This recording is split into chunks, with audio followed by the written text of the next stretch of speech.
Hello दोस्तों, मैं कुलदीप एक बार फिर से आपका हार्दिक अभिनंदन स्वागत करता हूं आपके online platform KD Chanakya centre पर। साथियों, जैसा कि पता है एसएससी जीडी की हमने एक टेस्ट श्रृंखला, बहुत ही महत्वपूर्ण टेस्ट श्रृंखला आपके लिए प्रारंभ की है।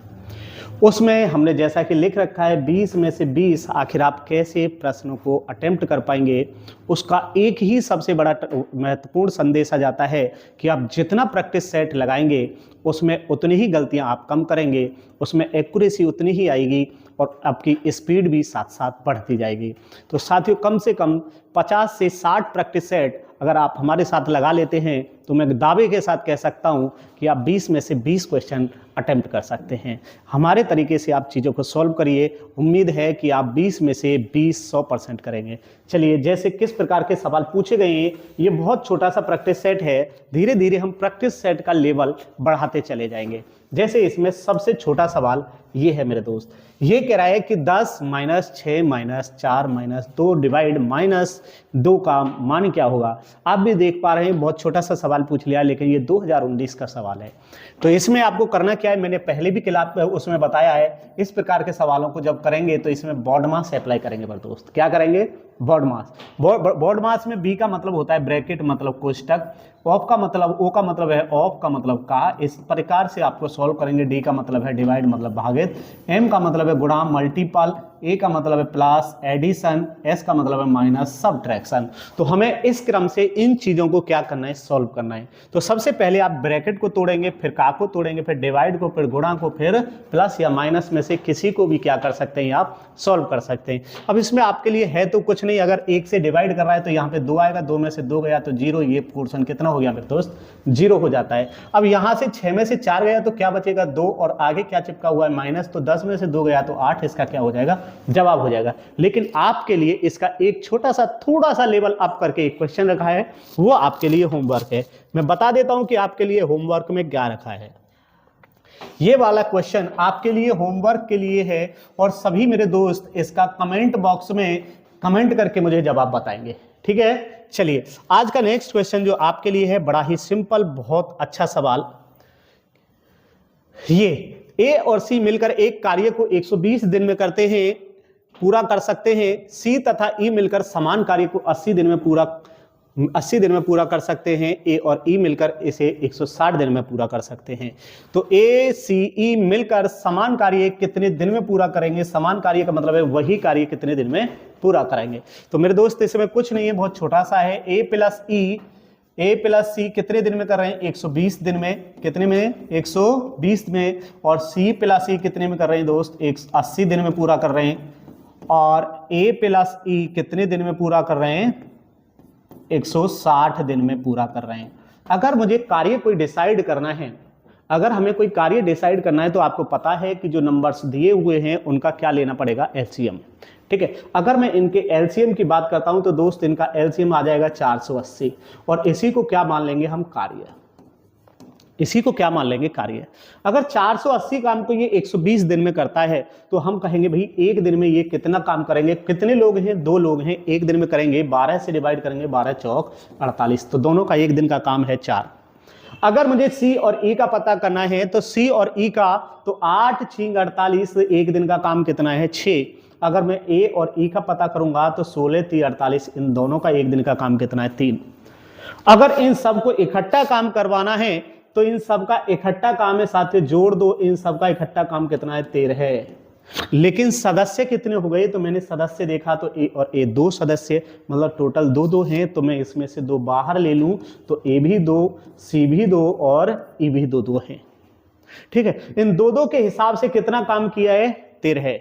कितना काम किया है, 13 है। करना कितने पे है, ए सी ई तीनों से ही करवाना है, और ये तीनों का ही काम हमें कराना है, ठीक है। तो मैं ये कहूंगा ए सी ई की वैल्यू कितनी आ जाएगी, ए सी ई की वैल्यू आ जाएगी 13/2, ठीक है मेरे भाई। और इसमें कितना काम कराना है मेरे दोस्त, तो इनसे करवाना है 480।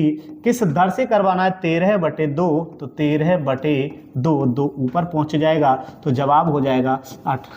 ये ऊपर जाके गुणा में चला जाएगा, यहाँ से हटके तो 48 दूनी 96, 960 बटे कितना आ जाएगा दोस्त, 13।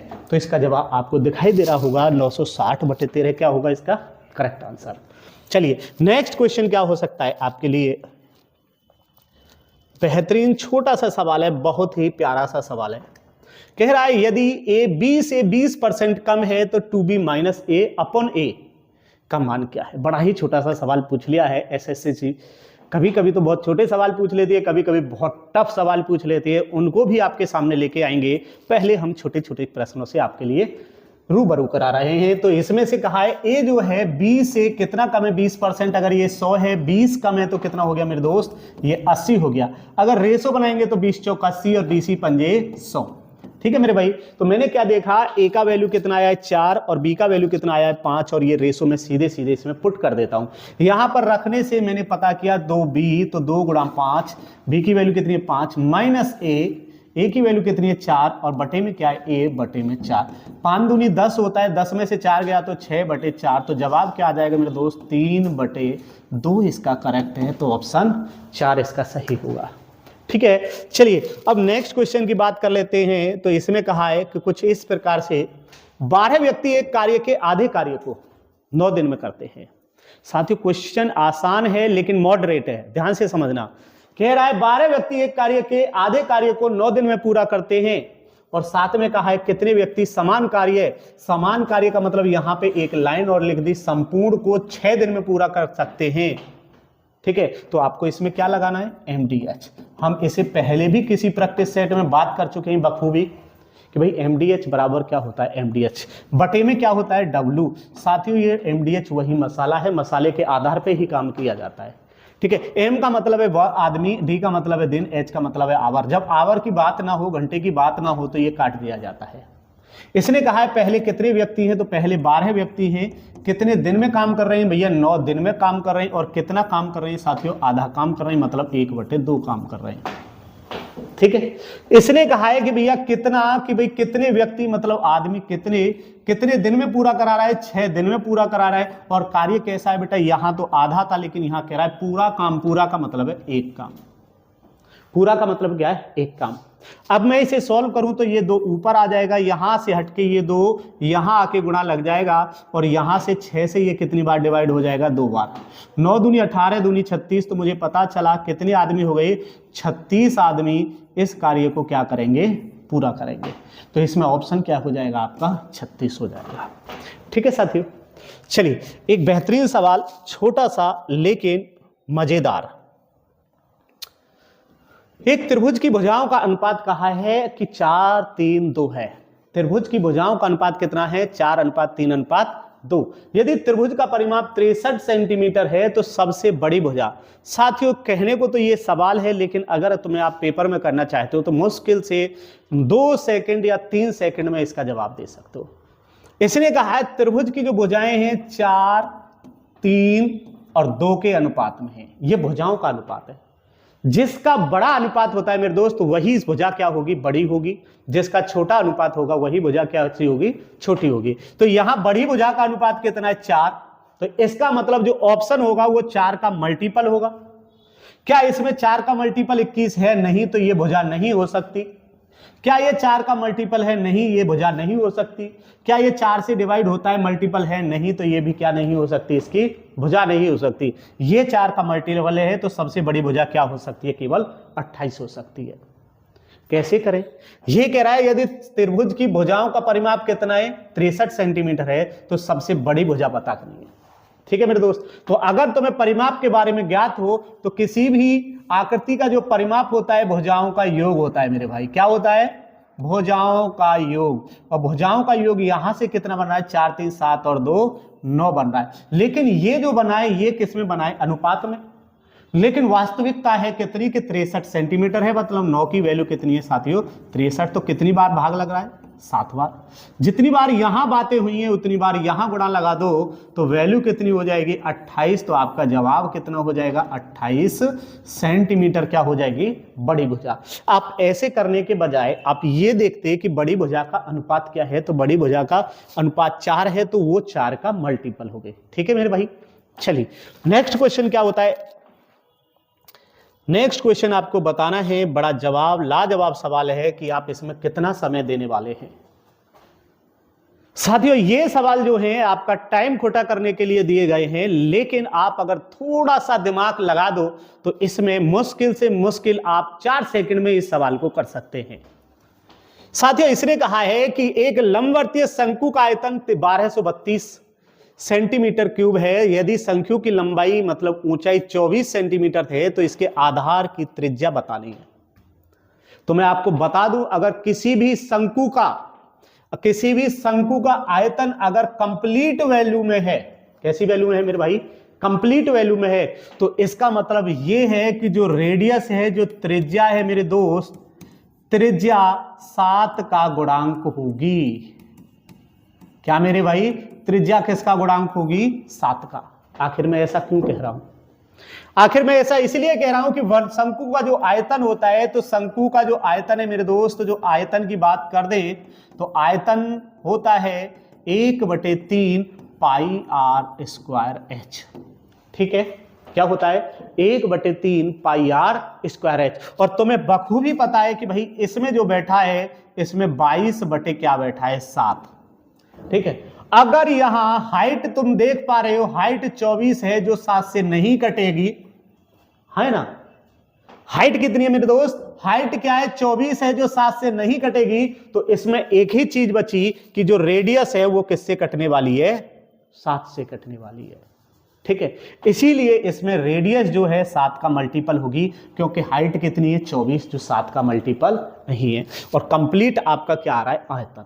तो जब भी इस प्रकार का सवाल देखना है तो हम क्या करेंगे कि अगर आयतन आपका कंप्लीट वैल्यू में है तो इसका मतलब रेडियस आपके किस गुणांक में होगी, 7 के गुणांक में। और मैं ये कह देता हूं 7 का गुणांक ना ये है, ना ये है, ना ये है, तो जवाब कितना हो गया, ऑप्शन 3 हो जाएगा। ठीक है, आपको सिर्फ दिमाग लगाना था।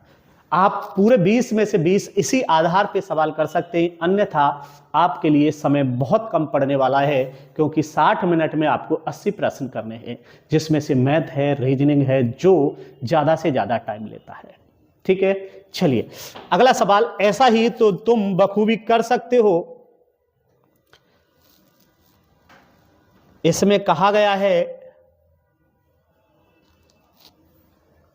कुछ ऐसा ही सवाल, और आपको बताना है मेरे दोस्त क्या हो जाएगा।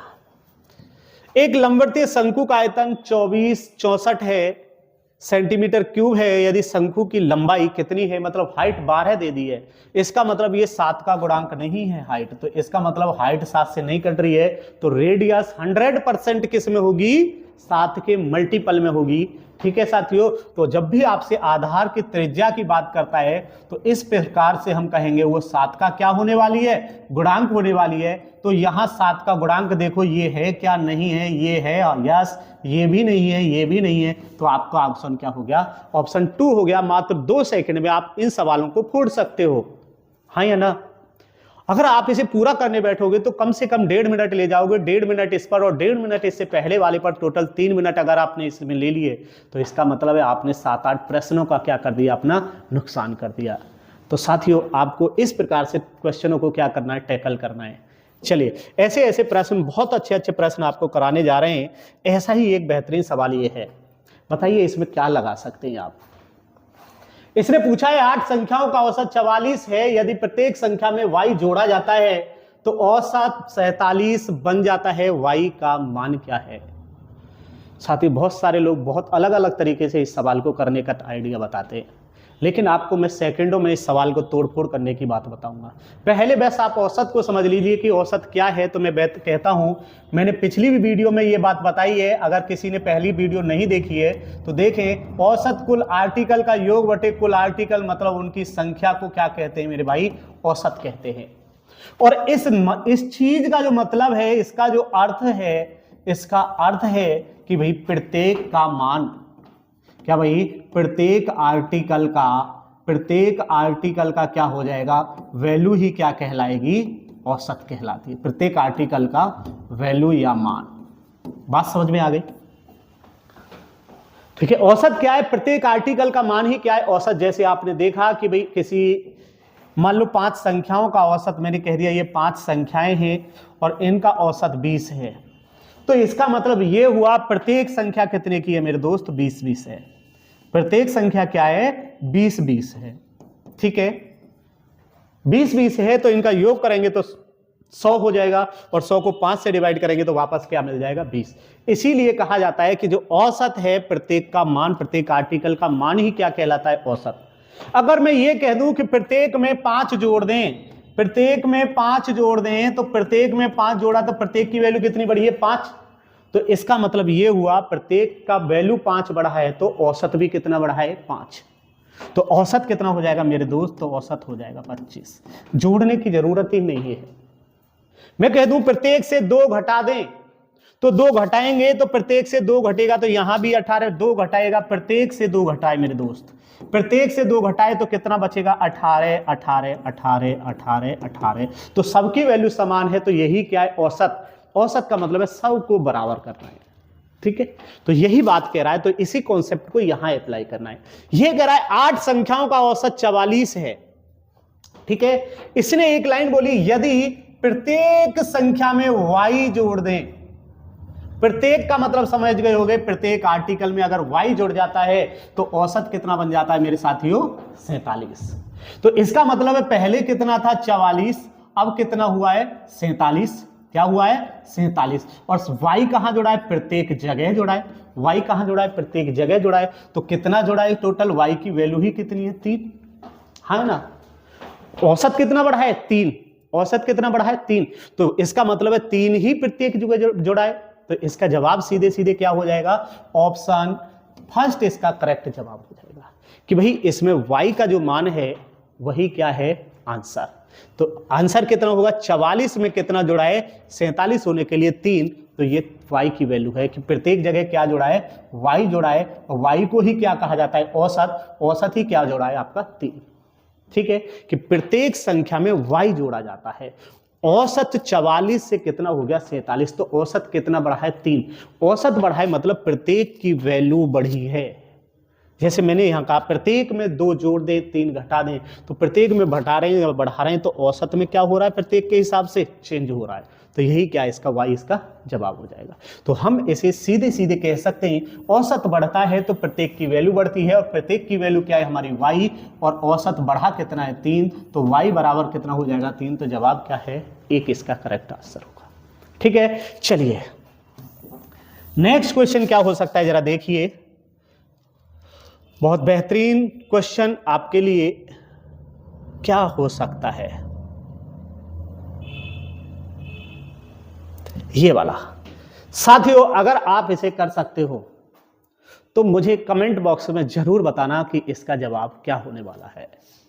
मुझे उम्मीद है कि आप 80-90% बच्चे 80-90% बच्चे इसका गलत जवाब देने वाले हैं। अगर आप इसका सही जवाब दे सकते हैं तो मुझे कमेंट बॉक्स में जरूर कमेंट करें कि भाई इसका, अगर कमेंट बॉक्स में नहीं दे सकते हैं तो मुझे व्हाट्सएप पे दे सकते हैं 96 34 83 52 28।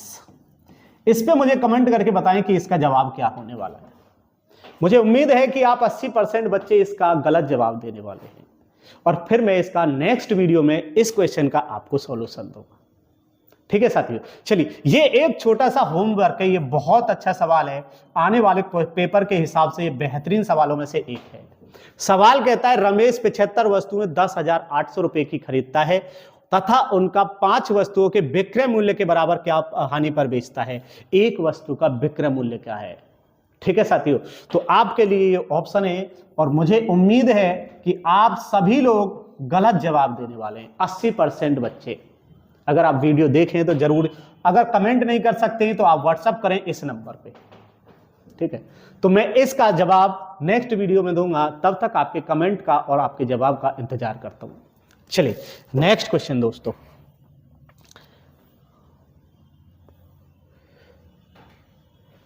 इस वाले क्वेश्चन को तो आप बड़े आसानी से कर सकते हो कि मैंने इस प्रकार का सवाल बता रखा है कि आप इसे 2 से 3 सेकंड में कैसे टैकल कर सकते हैं। तो क्या तरीका है, कह रहा है XYZ का रेशो 7:5 है XY का, और YZ का कितना है 7:11 है। चाहे तो हम इसे चेक कर लें चाहे इसे चेक कर लें, किसी एक को चेक कर लें, कहां पे, इधर वाले पोर्शन पे, तो आपका जवाब हो जाएगा। अगर मैं YZ को चेक करता हूं तो 7:11 है, तो वाई जेड का 7 11 बनना चाहिए, 5 7 35 और 5 से 11 बार ये बन गया। ये कितना है 5 11 है, तो 5 11 तो चाहिए नहीं। ये कितना है 7 ही पन्ना 35 और 7 7 49, ये भी नहीं बनेगा। ये कह रहा है 5 6 30 और 5 से 11 बार। तो साथियों हमारे पास एक ही ऑप्शन आया है जहां वाई और जेड का रेशो 7 11 आया है, वो कौन सा है, ऑप्शन 4।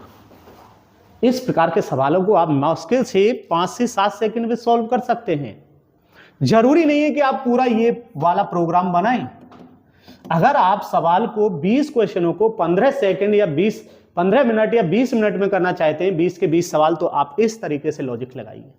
मैं गारंटी के साथ कह सकता हूं कि आपका एक भी सवाल गलत नहीं होने वाला। सबसे पहले आपके पास टाइम की भरपूर बचत हो जाएगी। ये कहता है अगर आप ऐसे करेंगे तो 7 से 5 है, ठीक है दोस्त, और वाई जेड कितना है 7 से 11 है, ठीक है साथियों। अब मैं यहां से बनाऊं तो 7 7 49, ये एक्स की वैल्यू, 7 ही पन्ना 35 ये वाई की वैल्यू, और 11 पन्ना 55 ये जेड की वैल्यू। तो आप ऐसे भी बना सकते हैं 49 35 55, इसका क्या हो जाएगा करेक्ट आंसर, ठीक है। चलिए नेक्स्ट क्वेश्चन की बात करते हैं।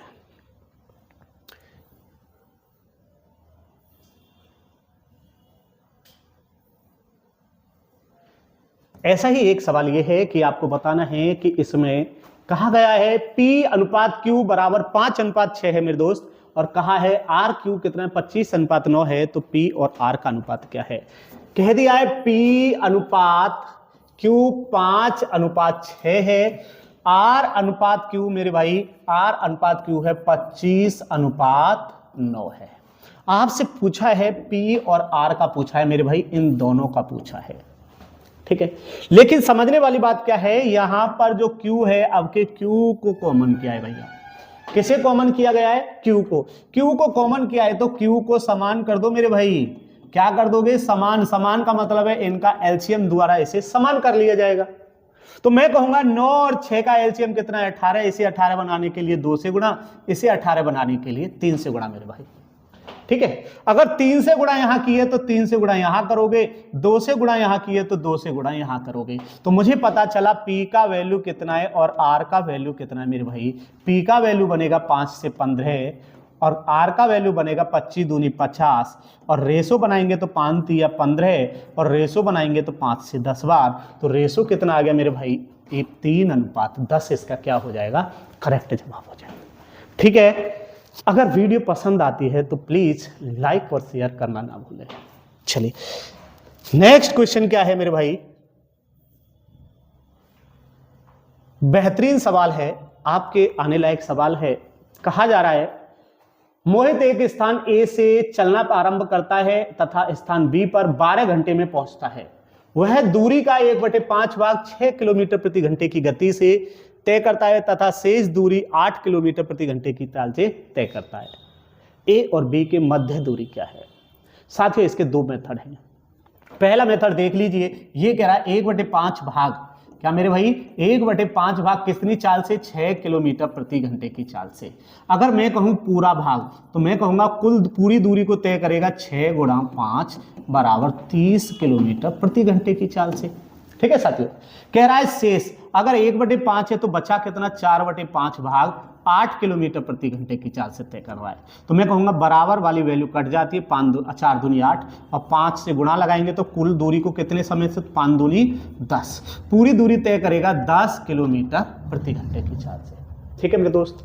अब मैं कहूं कि भाई ये चाल है, ये क्या है चाल, यहां भी समान दूरी तय कर रहा है, अब यहां भी समान दूरी तय कर रहा है। अब दोनों जगह कैसी दूरी तय कर रहा है, समान।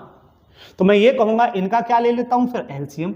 एलसीएम कितना आ गया 30 और मेरी दूरी कितनी बन गई 30, ठीक है। अब मैं ये कहूं कि भाई इस दूरी को ये 30 से तय करता है तो समय कितना आ जाएगा 1 घंटा, लेकिन इस दूरी को तय करता है ये 10 से, तो समय कितना आ जाएगा 3 घंटा। और कुल समय क्या बना मेरे दोस्त, 1 और 3 कितना बना 4, लेकिन कुल समय कितना दिया है मेरे भाई 12 घंटे।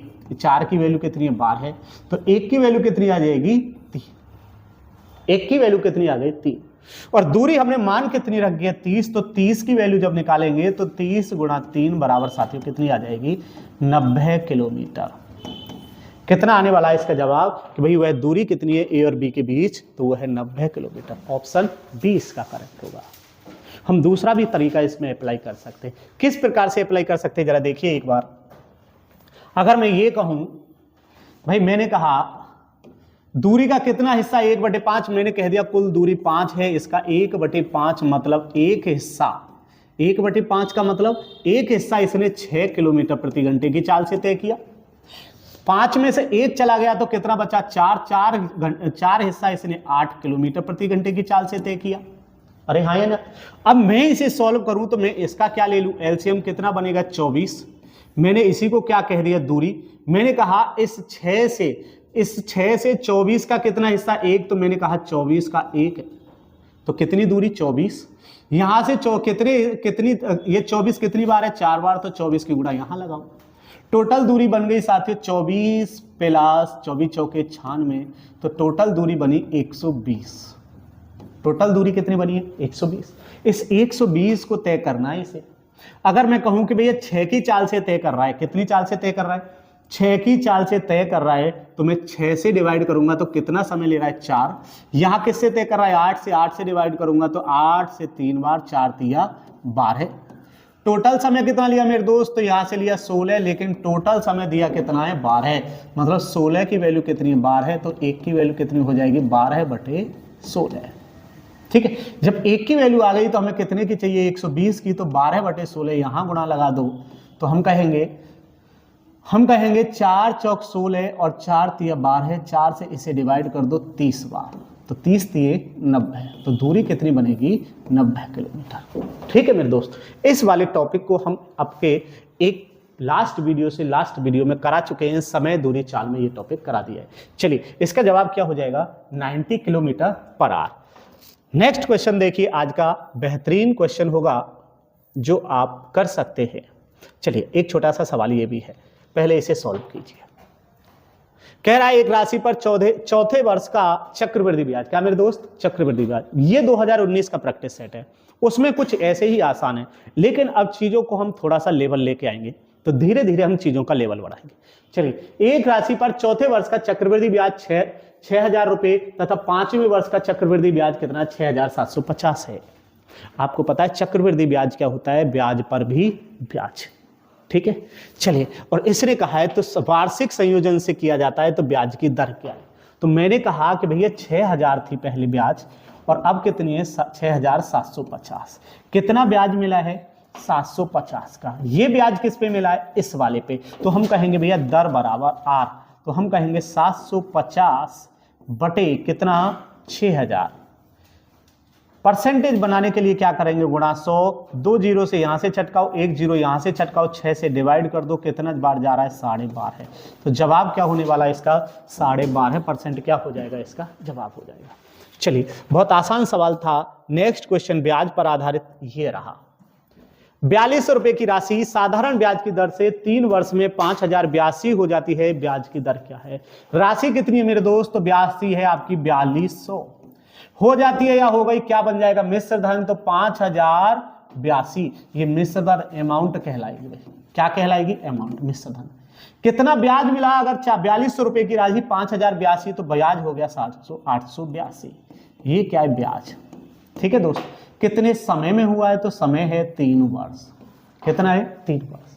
अगर आपको दर पता करनी है तो दर बराबर मेरे दोस्त यही है, ब्याज गुणा 100 बटे कितना होता है? मूलधन गुणा समय। बड़ा ही बेसिक क्वेश्चन है। अब इसलिए ब्याज आपकी 882 है। ब्याज कितनी है दोस्त? 882 गुणा 100। मूलधन कितना है? 4200। 4200 से डिवाइड करेंगे और वर्ष कितना है? 3। 2 जीरो से 2 जीरो चटका दीजिए यहां से। 42 से कितनी बार? 42 दूनी 84 और 42 से कम 42, 3 से कितनी बार कट जाएगा? 7 बार। तो जवाब आने वाला है 7%। मेरे भाई कितना आ रहा है? 7%। ठीक है, बेसिक सवाल है। ठीक है, चलिए नेक्स्ट क्वेश्चन की बात कर लेते हैं।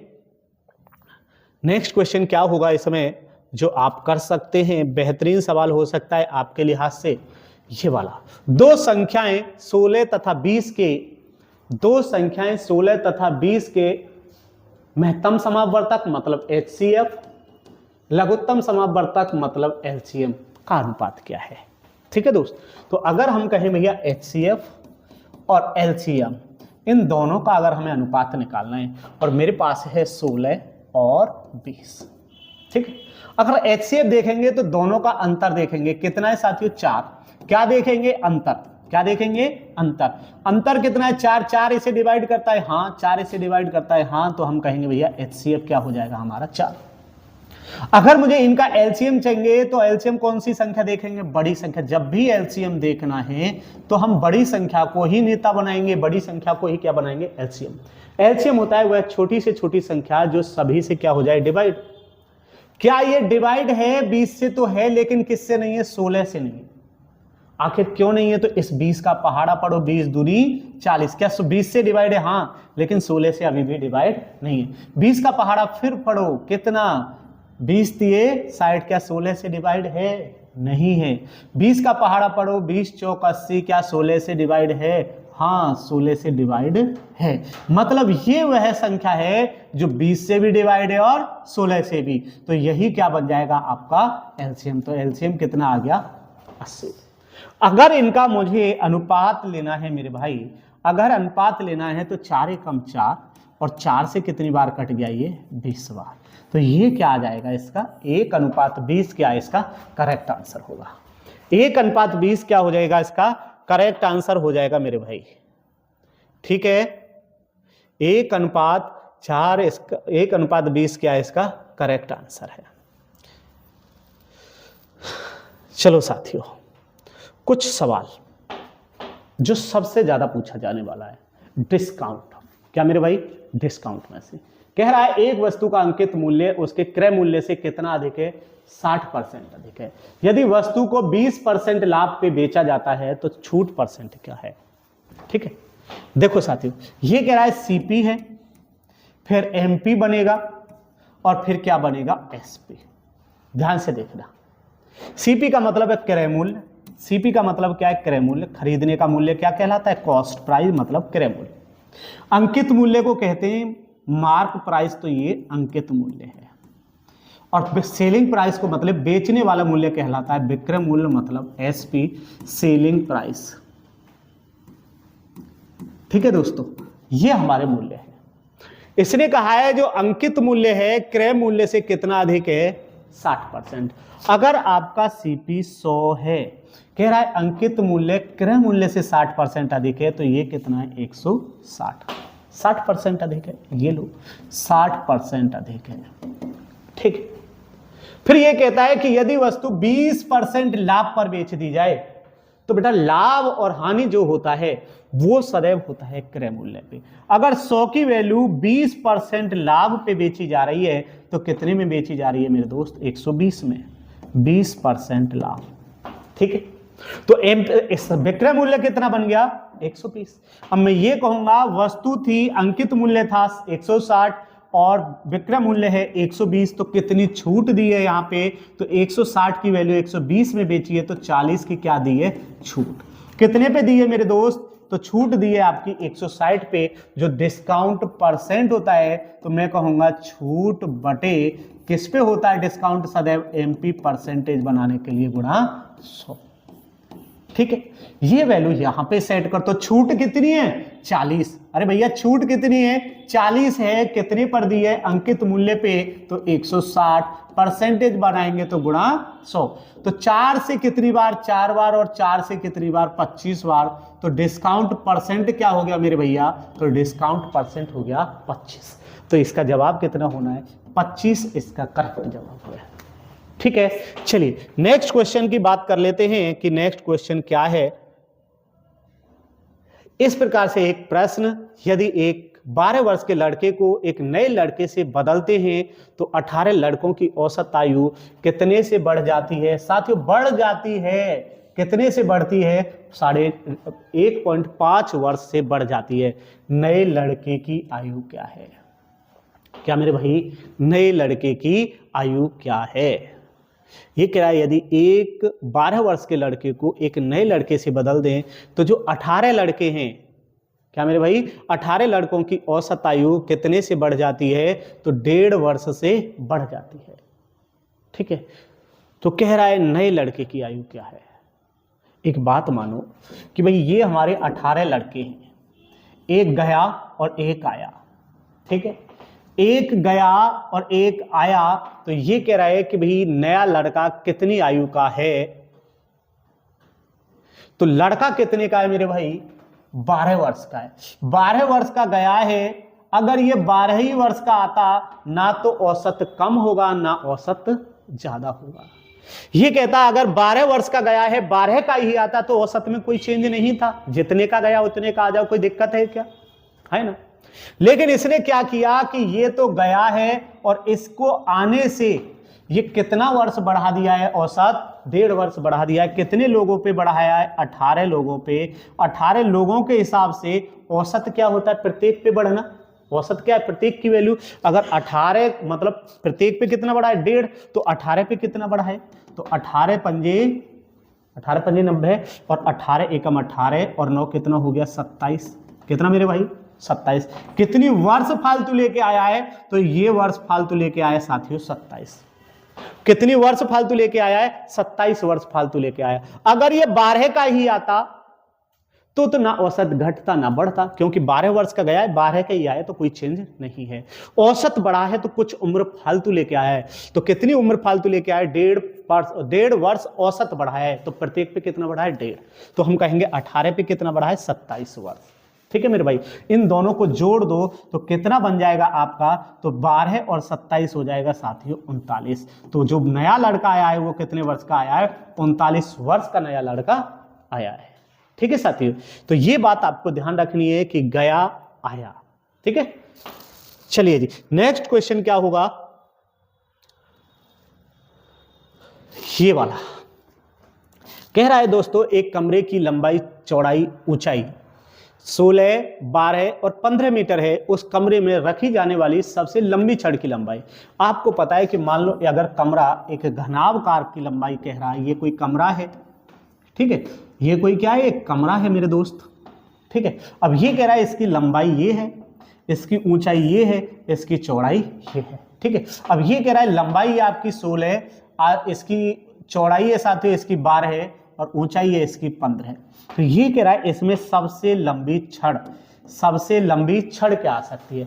अगर मैं कमरे में सबसे लंबी छड़ देख सकता हूं, तो अगर ये कोना है, इस कोने को आधार मान के अगर मैं इसे जोड़ दूं इस कोने से, तो ये सबसे लंबी छड़ बनेगी। और इस छड़ को कहा जाता है विकर्ण। इस छड़ को क्या कहा जाएगा, यहां विकर्ण कहा जाएगा। और विकर्ण बराबर होता है L² B² प्लस H²। अरे हाँ या ना, हमें विकर्ण को ही कहा जाता है। कमरे में विकर्ण की लंबाई क्या कहलाएगी, सबसे बड़ी छड़। क्या मेरे भाई, बड़ी छड़ की लंबाई, सबसे बड़ी छड़। ठीक है, तो सबसे बड़ी छड़ की लंबाई ही क्या कहलाती है, विकर्ण की लंबाई। और विकर्ण की लंबाई ये है, तो मैं कह सकता हूं इसे यहां पे अप्लाई कर दो। L बराबर कितना है, 16, तो मैं कहूंगा 16 का स्क्वायर प्लस ये चौड़ाई कितनी है, 12 है, तो 12 का स्क्वायर प्लस 15 का स्क्वायर। दोस्तों यहां से कहेंगे तो 16 का स्क्वायर कितना होता है, 256, 12 का 144 और 15 का 225। जोड़ देंगे तो टोटल बनेगा 200, 200, 400, 500। तो मेरे विचार से ये टोटल 625 बन गया मेरे भाई। 625 किसका है, 25 का वर्ग है। और इसका जवाब क्या आने वाला है, 25 इसका करेक्ट आंसर होगा। तो कमरे में सबसे लंबी छड़ की लंबाई को कहते हैं विकर्ण की लंबाई। विकर्ण होता है लंबाई का स्क्वायर प्लस चौड़ाई का स्क्वायर प्लस ऊंचाई का स्क्वायर। यहां से ये वैल्यू सेट कर दो तो जवाब कितना आ गया, 25। चलिए साथियों एक और सवाल, बेहतरीन सवाल में से एक है कि आपको बताना है, एक कार 48 किलोमीटर प्रति घंटे की गति से एक निश्चित दूरी को 14 घंटे में तय करती है, तो वह 84 किलोमीटर प्रति घंटे की चाल से उस दूरी को कितने समय में तय करेगी। तो अगर हम कहें कि उसी दूरी को तय करना है तो समय क्या है, तो समय बनेगा, दूरी पहले डिसाइड करो, 48 से कितनी दूरी कितने समय में तय कर रहा है, 14 घंटे में, तो ये दूरी बन गई। और 84 से तय करना है तो बटे 84 कर दो। तो हम कहेंगे भाई 14 6 कितना हो जाएगा, 84, तो 6 से कितनी बार, 8 बार, तो कितना समय आने वाला है, 8 इसका समय आ जाएगा, तो 8 घंटे आ जाएगा। ठीक है, इसलिए समान दूरी की बात कर रहा है। कैसी दूरी की बात कर रहा है, समान दूरी की बात कर रहा है। चलिए ये भी इंपॉर्टेंट सवाल है, ये भी कैसा सवाल है, एक इंपॉर्टेंट सवाल है। कह रहा है एक दुकानदार 25% की छूट देने के पश्चात 40% लाभ कमाता है, अंकित मूल्य क्रय मूल्य से कितना परसेंट अधिक है। ठीक है, अब दोनों ही केस में क्या कर रहा है, बेच रहा है, दोनों ही केस में क्या कर रहा है, बेच रहा है। तो मैं ये कहूं कि भाई 25% की छूट दी है, तो छूट देने के बाद विक्रय मूल्य कितना बनेगा, कि मैंने कह दिया एमपी पे कितने की छूट दे दी, 25 की, तो कितनी परसेंट पे बेच दिया, 75% पे बेचना है ना, एसपी। ठीक है, अब ये कह रहा है कि भाई 40% लाभ कमाता है, तो लाभ किस पे कमाता है, सीपी पे, तो लाभ कमाया 40, तो कितने पे बेच रहा है, 140 पे बेच रहा है, तो दोनों विक्रय मूल्य क्या है, समान ही होंगे। अरे हाँ या ना। अगर मैं सीपी और एमपी का अनुपात निकालूं मेरे भाई, सीपी और एमपी का अनुपात निकालूं, तो यहां से देखो ये परसेंटेज से परसेंटेज काट दो, 5 से ये 15 बार, और 5 से इसे काट दो, 5 एकम 5, 5 अट्ठे 40, तो सीपी की वैल्यू आने वाली है बराबर के दूसरी तरफ 15 और एमपी की वैल्यू आने वाली है 18। ठीक है, कितनी आने वाली है, 18। साथियों ये कह रहा है कि अगर लाभ पे बेचता है तो सीपी का 40%, मतलब 40% लाभ 140, हानि पे बेचता है तो एमपी का 25% की हानि, तो 75 में बेच दिया। दोनों मूल्य क्या है, विक्रय मूल्य है, एक ही वस्तु के तो बराबर होंगे, बराबर होंगे तो हमें सीपी और एमपी का अनुपात आ गया।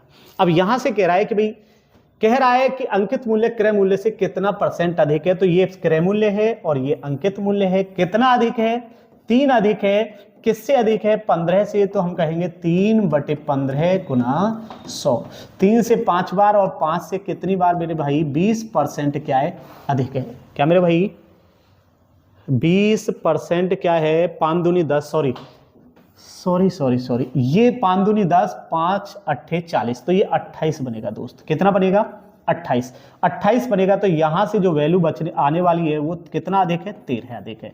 कितने पर अधिक है, 15 पे, तो हम कहेंगे 13/15 और गुणा कितना करेंगे, 100।